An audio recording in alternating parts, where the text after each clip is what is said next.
ಗದಗಿನಲ್ಲಿ ಆಗಸ್ಟ್ 2, 3 ಹಾಗೂ 4ನೇ ತಾರೀಖಂದು ವಿದ್ಯಾಭಾರತಿ ಕರ್ನಾಟಕ ಸಾಧಾರಣ ಬೈಠಕ್ ಶಶಿಧರ್ ದಿಂಡೂರ್ ಹೇಳಿಕೆ. ಇಂದು ಗದಗ ಜಿಲ್ಲಾ ಪತ್ರಿಕಾ ಭವನದಲ್ಲಿ ಸುದ್ದಿಗೋಷ್ಠಿ ನಡೆಸಿ ಮಾತನಾಡಿದ ಅವರು, ಆಗಸ್ಟ್ 2, 3 ಹಾಗೂ 4ರಂದು 3 ದಿನಗಳ ಕಾಲ ಪ್ರಾಂತೀಯ ಸಾಧಾರಣ ವಿದ್ಯಾಭಾರತಿ ದಕ್ಷಿಣ ಮಧ್ಯ ಕ್ಷೇತ್ರ ಸಾಧಾರಣ ಸಭಾ ಬೈಠಕ್ ನಡೆಯಲಿದೆ. ಇದರ ಉದ್ಘಾಟನಾ ಮಾಜಿ ಮುಖ್ಯಮಂತ್ರಿ ಬಸವರಾಜ ಬೊಮ್ಮಾಯಿ ಹಾಗೂ ಸಿಸಿ ಪಾಟೀಲ್ ನಡೆಸಲಿದ್ದಾರೆ ಎಂದು ತಿಳಿಸಿದರು. ಕ್ಯಾಮರಾಮನ್ ಜಗದೀಶ್ ಜೊತೆ ಅಶೋಕ್ ಹೂಗಾರ್, ಗದಗ.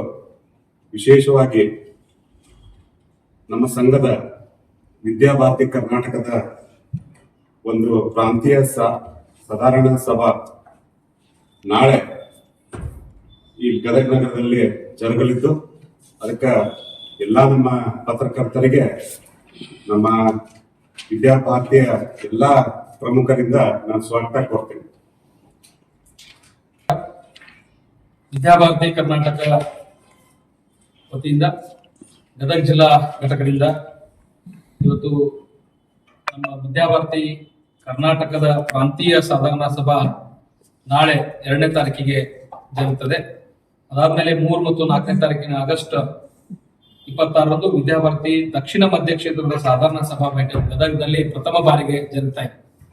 ಈ ಪತ್ರಿಕಾಗೋಷ್ಠಿಗೆ ಆಗಮಿಸಿರ್ತಕ್ಕಂಥ ನಮ್ಮ ಹಿರಿಯರು, ವಿದ್ಯಾಭಾರತಿಯ ರಾಜ್ಯ ಸಂಘಟನಾ ಕಾರ್ಯದರ್ಶಿಯಾಗಿರ್ತಕ್ಕಂಥ ಉಮೇಶ್ ಜಿ ಅವರು ನಮ್ಮ ಜೊತೆಗಿದ್ದಾರೆ.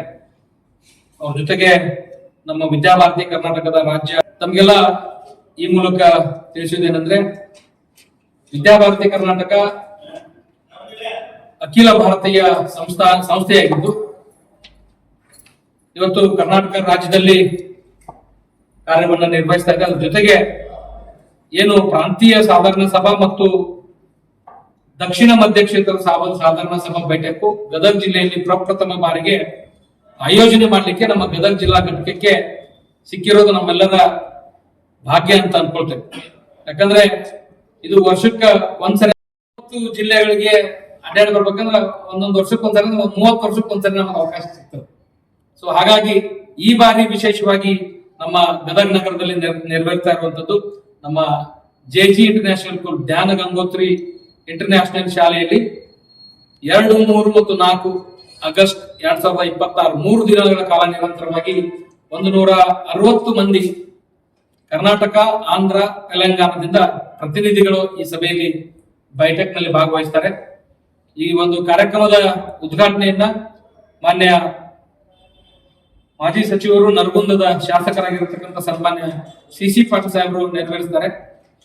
ಶಾಲಾ ಆವರಣದಲ್ಲಿ ಕಟ್ಟಿರ್ತಕ್ಕಂಥ ನಮ್ಮ ಜ್ಞಾನ ಗಂಗೋತ್ರಿ ಶಾಲೆಯ ಅಧ್ಯಕ್ಷರಾಗಿರ್ತಕ್ಕಂಥ IS ಪೂಜಾರ್ ಅವರ ಶಾಲೆಯಲ್ಲಿ ಕಟ್ಟಿರ್ತಕ್ಕಂಥ ಮಹಿಳಾ ವಸತಿ ನಿಲಯದ ಉದ್ಘಾಟನೆಗೆ ಮಾನ್ಯ ಶ್ರೀ ಬಸವರಾಜ ಬೊಮ್ಮಾಯಿ ಅವರು, ನಮ್ಮ ಲೋಕಸಭಾ ಸದಸ್ಯರು ಆಗಮಿಸ್ತಾರೆ. ಈ ಸಭೆಯ ಅಧ್ಯಕ್ಷತೆಯನ್ನ ನಮ್ಮ ರಾಜ್ಯಾಧ್ಯಕ್ಷರು, ವಿದ್ಯಾಭಾರತಿ ಕರ್ನಾಟಕದ ರಾಜ್ಯಾಧ್ಯಕ್ಷರಾಗಿರ್ತಕ್ಕಂಥ ಶ್ರೀ ಪರಮೇಶ್ವರ್ ಹೆಗಡೆಜಿ ಅವರು ಅಧ್ಯಕ್ಷತೆಯನ್ನು ವಹಿಸ್ತಾರೆ. ಅದರೊಂದಿಗೆ ಉಪಸ್ಥಿತಿ ಶ್ರೀ ಉಮೇಶ್ ಕುಮಾರ್ ಜಿ ಅವರು, ನಾವೆಲ್ಲ ಪದಾಧಿಕಾರಿಗಳು ಅದರಲ್ಲಿ ಭಾಗವಹಿಸ್ತಾ ಇದ್ದಾರೆ. ಸೊ ಇನ್ನು ವಿದ್ಯಾಭಾರತಿಯ ಕುರಿತಾಗಿ ಸಮಗ್ರವಾಗಿ ನಮ್ಮ ರಾಜ್ಯ ಸಂಘಟನಾ ಕಾರ್ಯದರ್ಶಿಗಳಾಗಿರ್ತಕ್ಕಂಥ ಉಮೇಶ್ ಕುಮಾರ್ ಅವರು ನೆರವೇರಿಸಿಕೊಡ್ಬೇಕಂತ ಹೇಳಿ ವಿನಂತಿ.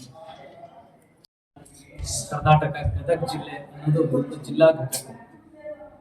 ಈ ಜಿಲ್ಲಾ ಘಟಕ ಅಂತ ಹೇಳಿದ್ರೆ ಇದರಲ್ಲಿ ನಮ್ಮದೇ ಗದಗ ಜಿಲ್ಲೆಯ ಕೆಲವು ಶಾಲೆಗಳು ಇದರ ಜೊತೆಗೆ ಸಂಯೋಜನೆಗೊಂಡು ಕೆಲಸ ಮಾಡುತ್ತೆ. ಈಗ ನಮ್ಮ ಗದಗ ಜಿಲ್ಲೆಯಲ್ಲಿ 8 ಶಾಲೆಗಳು ಇದರ ಜೊತೆ ಸಂಯೋಜನೆಗೊಂಡು ಕೆಲಸ ಮಾಡುತ್ತೆ.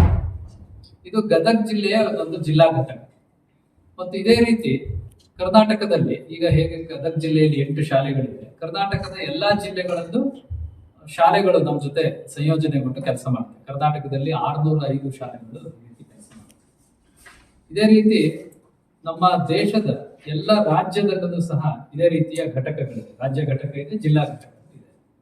ಆ ರೀತಿ ನಮ್ಮ ದೇಶದಲ್ಲಿ 24,000 ವಿದ್ಯಾಲಯಗಳು ಈ ರೀತಿ ವಿದ್ಯಾಭಾರತಿ ಜೊತೆಗೆ ಕೆಲಸ ಮಾಡ್ತವೆ.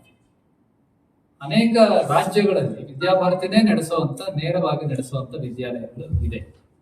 ಮತ್ತು ನಮ್ಮ ಜೊತೆಗೆ ಸಂಯೋಜನೆಗೊಂಡು ನಡೆಯುವಂತ ವಿದ್ಯಾಲಯಗಳು ಸಹ ಇದೆ. ಅದೇ ರೀತಿ ಇದೊಂದು ಗದಗ ಜಿಲ್ಲೆ ಅನ್ನೋದು ಅದೊಂದು ವಿದ್ಯಾಭಾರತಿ ಅಖಿಲ ಭಾರತ ಶಿಕ್ಷಾ ಸಂಸ್ಥಾನ ರಾಷ್ಟ್ರ ಮಟ್ಟದ ಒಂದು ಶೈಕ್ಷಣಿಕ ಸಂಘಟನೆ, ಇದರ ಒಂದು ಜಿಲ್ಲಾ ಘಟಕ ಇದು. ಇಲ್ಲಿ ಅಖಿಲ ಭಾರತ ಮಟ್ಟದಿಂದ ಇರುವಂತ ಇದರ ಎಲ್ಲ ಸ್ಕೂಲ್ನ ಎನ್ರೋಲ್ ಸಹ ಅಖಿಲ ಭಾರತ ಮಟ್ಟದಲ್ಲಿ ಇರುತ್ತೆ. ಹಾಗೆ ವಿಶೇಷವಾಗಿ ವಿದ್ಯಾಭಾರತಿ ಅಂತ ಹೇಳಿದ್ರೆ ವಿದ್ಯಾರ್ಥಿಗಳ ಮಟ್ಟದಲ್ಲಿ, ಮಕ್ಕಳ ಮಟ್ಟದಲ್ಲಿ ಕೆಲಸ ಮಾಡುತ್ತೆ. ಎರಡನೇದು ಶಿಕ್ಷಕಿಯರ ಮಟ್ಟದಲ್ಲಿ ಕೆಲಸ ಮಾಡುತ್ತೆ. ಮೂರನೇದು ಆಡಳಿತ ವರ್ಗ. ನಾಲ್ಕನೇದು ಬಹಳ ಮುಖ್ಯವಾಗಿ ಅಲುಮ್ನೀಸ್, ನಮ್ಮ ಸೀನಿಯರ್ ಸ್ಟೂಡೆಂಟ್ಸ್ ಯಾರಿದ್ದಾರೆ ಅವರ ಲೆವೆಲ್ ನಲ್ಲಿ ಕೆಲಸ ಮಾಡ್ತಾರೆ. ಮಕ್ಕಳಿಗೆ ಬೇಕಾಗಿರೋದನ್ನ ಎರಡು ರೀತಿ ಇದೆ. ಮೊದಲನೇದು ಶಿಕ್ಷಣಕ್ಕೆ ಯಾವುದು ಆಧಾರ ಅಂತ ವಿಷಯ ಬರುತ್ತೆ.